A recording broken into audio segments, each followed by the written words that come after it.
See What I See, exclusive on Spotify. Download Anchor untuk bikin podcastmu gratis.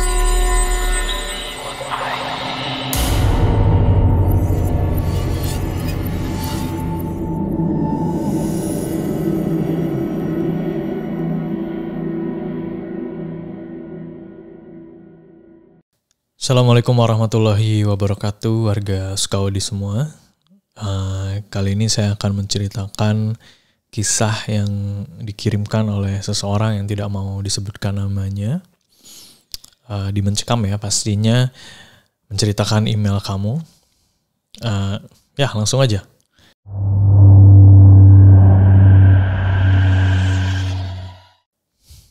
Saya memiliki 3 orang adik dan tinggal bersama ibu di sebuah kota.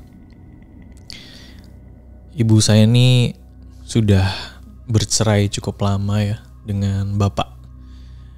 Jadi bapak itu dulu kesehatan mentalnya sempat terganggu. Lebih jadi orang yang temperamen gitu ya. Suka ngomong sendiri dan dilarikan untuk direhabilitasi di rumah sakit jiwa. Setelah dinyatakan pulih, bapak tinggal di sebuah desa, di mana desa tersebut adalah desa tempat kelahiran bapak.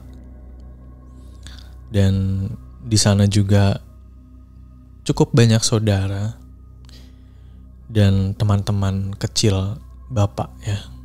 Jadi rasanya cukup tenang karena ada yang bisa mengawasi bapak. Cuma karena memang orang-orang daerah desa itu tahu bapak baru keluar dari rumah sakit jiwa dan didiagnosa kesehatan mentalnya terganggu, menjadi temperamen, suka marah-marah sendiri gitu ya. Bapak akhirnya mengontrak di sebuah rumah di tepi hutan. Ya, agar jauh dari pemukiman warga tentunya ya. Tapi yang jelas beberapa orang tetap mengawasi bapak. Dan waktu itu saya sudah SMA. Saya bukan orang yang jauh dengan bapak. Saya cukup dekat dengan bapak karena pada masanya bapak tuh cukup banyak ya memberikan perhatian kepada saya. Hingga ketika bapak masuk ke rumah sakit jiwa juga saya beberapa kali menjenguk beliau gitu. Dan sekarang beliau sudah tinggal di desa kelahirannya dan saya beberapa kali meminta ke ibu untuk bisa bertemu dengan bapak. Tapi ibu beberapa kali menolak. Sampai akhirnya luluh karena dirasa saya sudah dewasa gitu ya. SMA kelas 3 waktu itu. Dan saya diperbolehkan untuk pergi menengok bapak di desanya.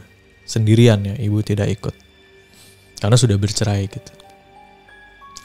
Karena waktu itu liburan sekolah juga, jadi saya berpikir untuk menginap beberapa hari di desa itu bersama bapak. Desa itu desa yang terlihat sangat asri. Banyak sekali pepohonan di sana. Dan warga sekitarnya memang sangat ramah-ramah. Beberapa dari mereka bisa saya simpulkan kalau mereka banyak yang bermata pencaharian sebagai petani. Dan setibanya di sana, saya bisa melihat rumah bapak. Ya, kalau saya perhatikan, rumah yang Bapak tempati sekarang sepertinya memang kurang terawat.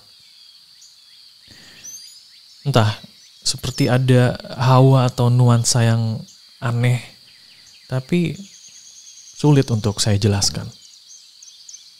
Rumahnya kecil dengan pagar bambu di bagian depannya, dan di bagian-bagian sampingnya masih terlihat temboknya tuh berupa tumpukan bata yang belum disemen. Beralih ke bagian dalam, ada ruang tamu dan ada 2 kamar bersebelahan di sebelah kanan. Ya, sekali lagi rumah ini kurang terawat. Banyak sekali cat-cat tembok yang mengelupas di bagian dalam. Bapak bilang ngontrak di situ katanya lumayan murah. Bisa tertutup dengan upah kerjanya sebagai buruh serabutan dan sopir angkot pedesaan ya. Bahkan sampai kuli panggul.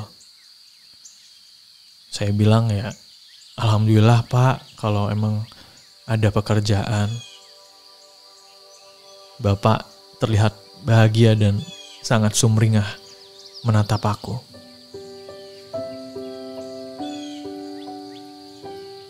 Dari ujung rambut sampai ujung kaki Bapak memperhatikan aku, kayak seolah-olah berkata, wah, anakku sudah semakin besar.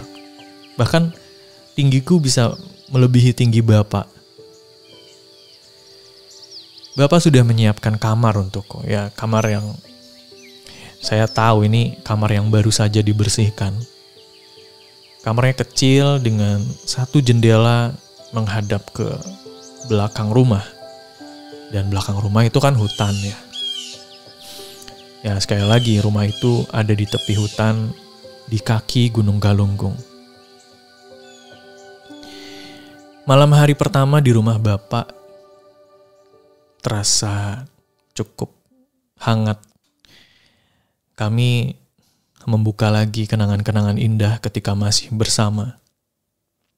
Bapakku dulu itu karyawan swasta yang sebenarnya bisa mencukupi kebutuhan keluarganya. Hingga kemudian dia mengenal judi dan menenggelamkan kebahagiaan kami. Kami mengobrol begitu hangat hingga larut malam. Sampai akhirnya di jam 1 malam Bapak menyuruhku untuk beristirahat. Dan besok pagi-pagi banget dia juga harus bekerja mengantar orang-orang pasar membawa barang dagangannya. Ya, pagi-pagi sekali. Dan aku menuruti Bapak, aku masuk ke kamar. Kamar yang dingin. Ya, mungkin bisa kalian bayangkan seperti apa tinggal di daerah pegunungan. Aku yang biasa tinggal di kota yang panas, berpolusi, ini agak susah beradaptasi di rumah itu. Bukan cuma karena dinginnya, tapi suara binatang malam seperti serangga dan binatang lain yang sebelumnya belum pernah kudengar suaranya. Tunggu, apa mungkin itu bukan binatang? Atau hal lain? Sepertinya aku terlalu banyak nonton film horor belakangan ini. Udara malam di sini dinginnya nggak cuma menembus selimut tebal yang diberikan oleh Bapak, tapi dinginnya bisa menusuk-nusuk tulang. Di antara suara binatang di luar sana, bahkan saking sunyinya, aku bisa mendengar suara detik jam di kamar. Waktu terus berlalu dan aku semakin gelisah. Aku mencoba untuk merubah-rubah posisi tidur, tapi rasanya tetap saja sulit untuk terlelap. Dan 1 jam berlalu. Sudah jam 2 dini hari. Detik jam seperti semakin jelas terdengar. Ya Tuhan, perasaan macam apa ini? Rasanya bisa gila kalau begini terus. Sebentar. Aku mendengar suara lain. Ini bukan detik jam. Tapi suara ini berasal dari jendela. Jendela kamar itu seperti diketuk-ketuk oleh kuku. Jadi ketukannya tuh agak mirip dengan suara detik jam. Mengetuk beberapa kali, kemudian hilang.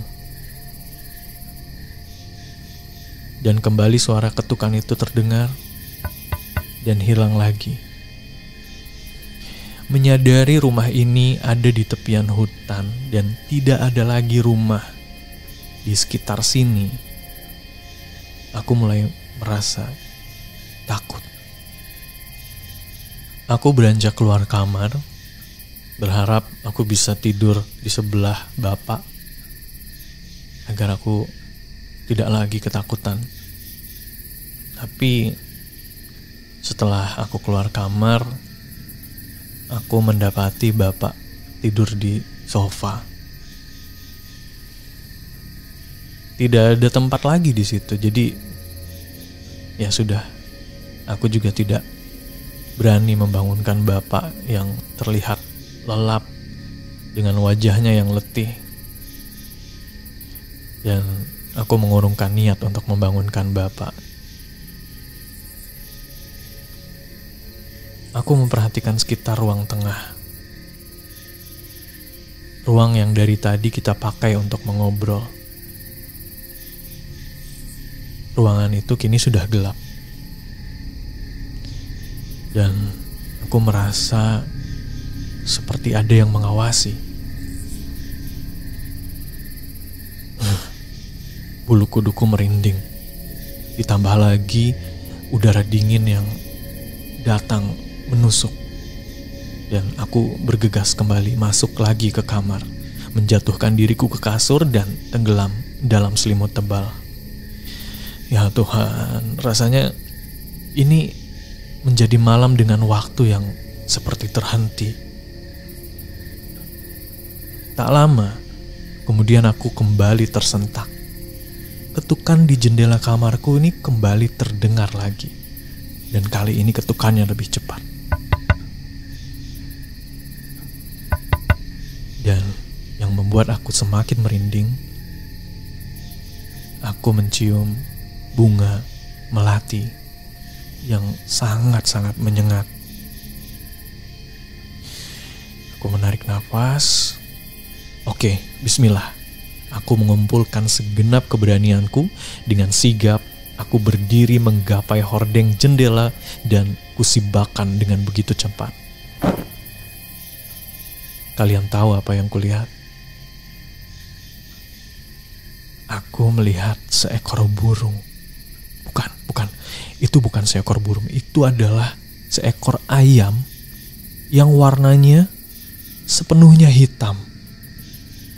Ayam itu bertengger di tepian jendela, mematuk-matukkan paruhnya ke kaca jendela. Dan dengan sisa keberanian, aku membuka pintu jendela dan mengusir ayam tadi. Dan aku kembali menutup jendela itu dan segera beranjak kembali ke kasur. Dengan jantung yang berdebar dan ratusan pertanyaan bermunculan di kepala. Aneh, masa ada malam-malam ayam gitu, yang seharusnya ayam tuh udah gak bisa ngelihat kalau malam gitu ya. Tapi ya kalau mau berpikir positif, mungkin ayam itu memang udah bertengger di jendela itu dari tadi sore. Ya, aku kembali menarik selimut tebalku dan kamar kembali hening. Kembali terdengar detak jarum jam. Tak lama, aku mendengar, syukurlah. Itu bapak pasti. Masuk aja, Pak. Nggak dikunci. Pintu terbuka. Aku yang masih terbaling membuka selimut dan menyambut bapak dengan senyum. Tapi pintu itu hanya terbuka dan tidak ada orang yang masuk. Aku menunggu beberapa menit sambil memperhatikan bagian luar dari pintu kamar. Dan bukan bapak, tapi yang masuk adalah binatang kecil hitam. Ya, itu ayam hitam yang tadi di jendela. Dari pintu kamar, ayam itu masuk ke kamar dan berlari menuju jendela. Dan aku terkejut setengah mati setelah melihat jendela kamar dalam kondisi yang sudah terbuka. Udara yang masuk begitu dingin, hordeng kamar seperti terbelalak tertiup angin. Tiba-tiba dari luar jendela muncul sesosok wanita yang berdiri. Awalnya wanita itu berdiri agak jauh dari luar jendela, tapi ketika aku ingin beranjak menutup jendela itu, tiba-tiba wanita itu mendekat ke jendela dan dia berkata, "Tumbal." Tumbal, katanya. Aku yang ketakutan menjerit memanggil bapak. Sosok itu benar-benar menyeramkan. Wajahnya tidak memiliki mata dan hidung. Cuma ada mulutnya aja yang lebar dan berliur. Seperti ada cairan hitam di antara mulutnya. Dan belum sempat aku lari keluar kamar, aku mendengar suara pintu kamar bapak terbuka.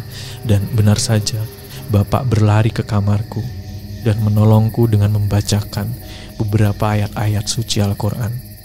Hingga sosok perempuan menyeramkan tadi itu menghilang begitu saja.